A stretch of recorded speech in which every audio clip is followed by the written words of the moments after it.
Crime report, மனதை நெருடும் நிஜம். வணக்கம். தன்னையும் தன்னுடைய குடும்பத்தையும் முன்னேற்ற எப்பாடு பட்டாவது உழைக்கணுங்கிறது தான் இங்கு பலரோட எண்ணமாக இருக்குது. இது நல்ல நோக்கம்தான். ஆனால் அதை நிறைவேற்றுவதில் தான் இங்கு பிரச்சனையே இருக்குது. வெளிநாட்டுக்கு கல்வியின் மூலம் ஐடி கம்பெனிகளுக்கு போகிறவங்களோட நிலைமை வேறு. ஆனால் இருக்கிற காசை புரோக்கர்கள்கிட்ட கொடுத்துட்டு எப்படியாவது வெளிநாட்டுக்கு போய் கஷ்டப்பட்டு நம்ம குடும்பத்துக்கு 4 காசு சேர்த்துட மாட்டோமான்னு போகிற தொழிலாளர்கள் தான் அங்கே போய் சிக்கல்லாம் மாட்டிக்கிறாங்க. போலி விசா எடுத்து முறையான ஒர்க் பர்மிட் எடுக்காமல் மாட்டிக்கிறவங்க தான் அதிகமாக இருக்காங்க. விமானத்தில் இவங்களை ஏற்றி விடுற வரைக்கும் தான் இவங்களுக்கு இங்கே மரியாதை. வெளிநாடுகளில் போய் இறங்கியதும் சிலர் கைது செய்யப்பட்டு சிறைகளுக்கு அனுப்பப்பட்டிருக்காங்க. வெற்று விளம்பரங்களை நம்பி ஏமாந்து தங்களோட வாழ்க்கையை தொலைச்ச தொழிலாளர்கள் பற்றி தான் இப்போ நம்ம பார்க்க போகிறோம்.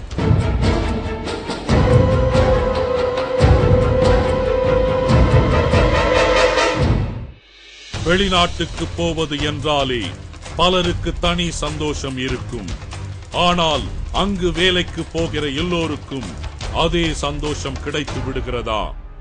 வெளிநாட்டில் வேலை, கை நிறைய சம்பளம் என்கிற விளம்பரங்களை தமிழகத்தின் பல பகுதிகளில் பார்க்கலாம். இது ஒரு தூண்டில்தான். இதை நம்பி வருகிறவர்களை ஏமாற்றி பணம் பறிப்பதற்கென்றே பல தரகர்கள் தமிழகத்தில் இருக்கிறார்கள்.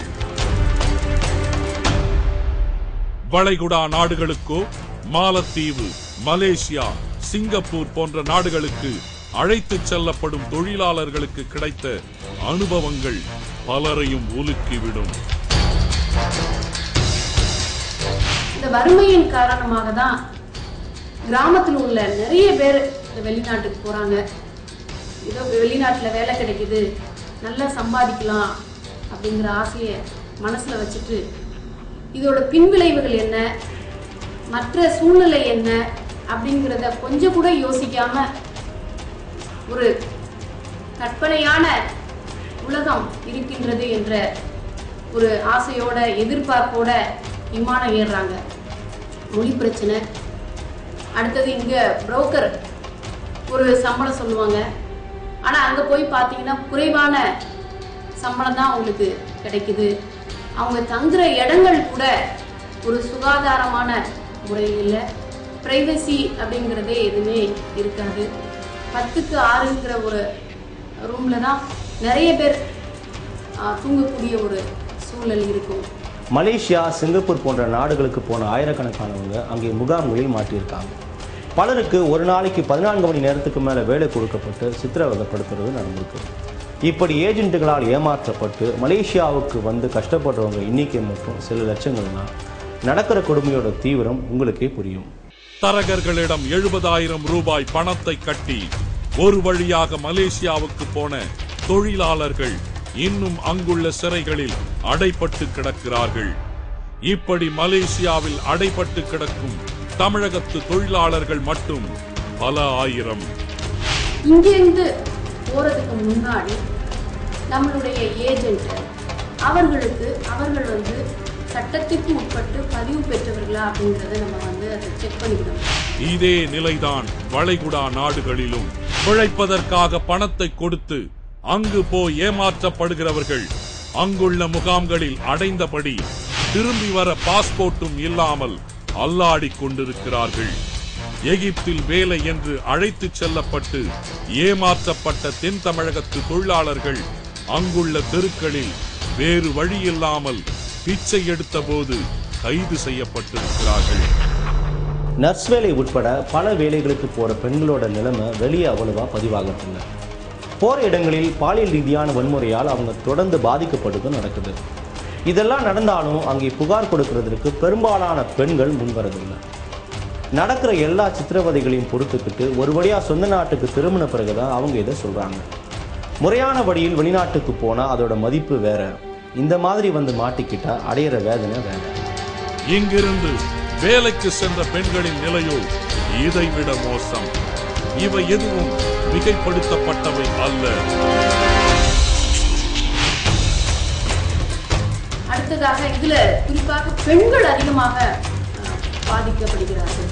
அரபு நாடுகளில் தமிழ்நாட்டில் உள்ள பெண்கள் குறிப்பாக 25-30 வயதான பெண்கள் வீட்டு வேலைக்காக வெளிநாடுகளுக்கு போய் அங்கே பல்வேறு சித்திரவதைக்கு ஆளாகிறார்கள், குறிப்பாக பாலியல் கொடுமைக்கு ஆளாகிறார்கள் என்ற ஒரு கட்டுரை வெளிவந்தது. இதை அடிப்படையாக கொண்டு சோகோ அறக்கட்டளை தேசிய மனித உரிமை ஆணையத்துக்கு ஒரு கம்ப்ளைண்ட் அனுப்பினோம்.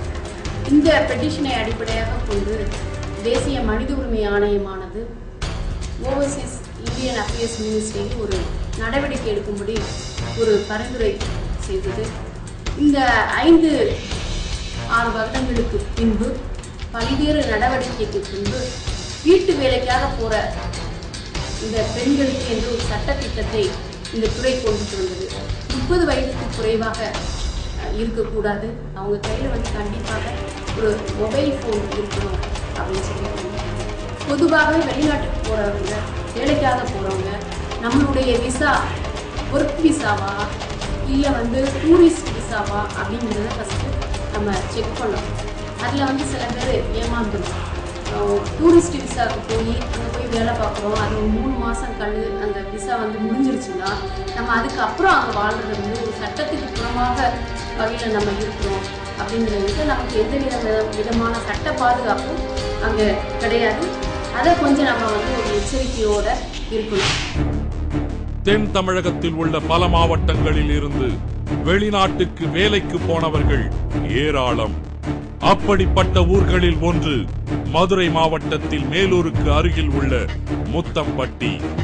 இங்கிருந்து வளைகுடா, மாலத்தீவு உள்ளிட்ட பல நாடுகளில் வேலை தேடி சென்றிருப்பவர்கள் மட்டும் 80 பேர். இதற்காக தரகர்களுக்கு இவர்கள் கொடுத்திருக்கிற பணம் 60,000த்திற்கும் மேல். இதே ஊரைச் சேர்ந்தவர் கம்பக்குடியான். 26 வயதான இவர் மாலத்தீவுக்கு சமையல் வேலைக்காக அழைத்துச் செல்லப்பட்டவர். போனதும் பேசியபடி இவருக்கு 1 ஆண்டுக்கும் மேல் சம்பளம் எதுவும் கொடுக்கப்படவில்லை. சிரமப்பட்டு 6 ஆண்டுகளை அங்கு கழித்தவர் சமீபத்தில் திரும்பி வந்தது சடலமாக. பிரேத பெட்டிக்குள் அவருடைய சடலம் அடங்கிய வாகனம் ஊருக்குள் நுழைந்த போது உறவினர்கள் கதறிவிட்டார்கள். என் தம்பிக்கு நான் போன் அடிச்சு கேட்டேன், என்ன நடந்துச்சு, என் தம்பி உயிரோட ஞாயிற்றுக்கிழமை அப்படி பதமானம் பேசல, உங்க தம்பி பேச முடியாது, ஒரு ஆட்டோ கொடுங்க போன, உங்க தம்பி பேசவே முடியாது, ரொம்ப சீரியஸா இருக்கும், நாங்க தெரியப்படுத்துறோம்னே சொன்னாங்க. அந்த ஏஜென்ட் கூடி போய் அந்த கடையில 2-3 வருஷம் இருந்து சம்பளம் நல்லா கொடுக்காம வேற கடைக்கு போய்த்தாப்புல. 6 மாதத்துக்கு 1 வருஷத்துக்கு ஒருக்கா 25,000 கொடுப்பாப்புல. அதுலயும் 10,000 பிடிச்சிக்கிட்டு கொடுப்பாப்புல. வறுமை கோளாறுல வேற கடைக்கு போய்த்தாப்புல. நான் பெரட்டாச்சி மாசம் 7 விலைக்கு சேர்க்கணும் இப்படி சமத்து வாடானுக்கு நான் வாரக்கா, நானு 7 விலைக்கு சேர்க்க வர முடியும் சொன்ன சமத்து இன்னைக்கு மண்ணுக்குள்ள போகுது. தொடர்ந்து பார்க்கலாம் ஒரு சிறிய விளம்பர இடைவேளைக்கு பிறகு.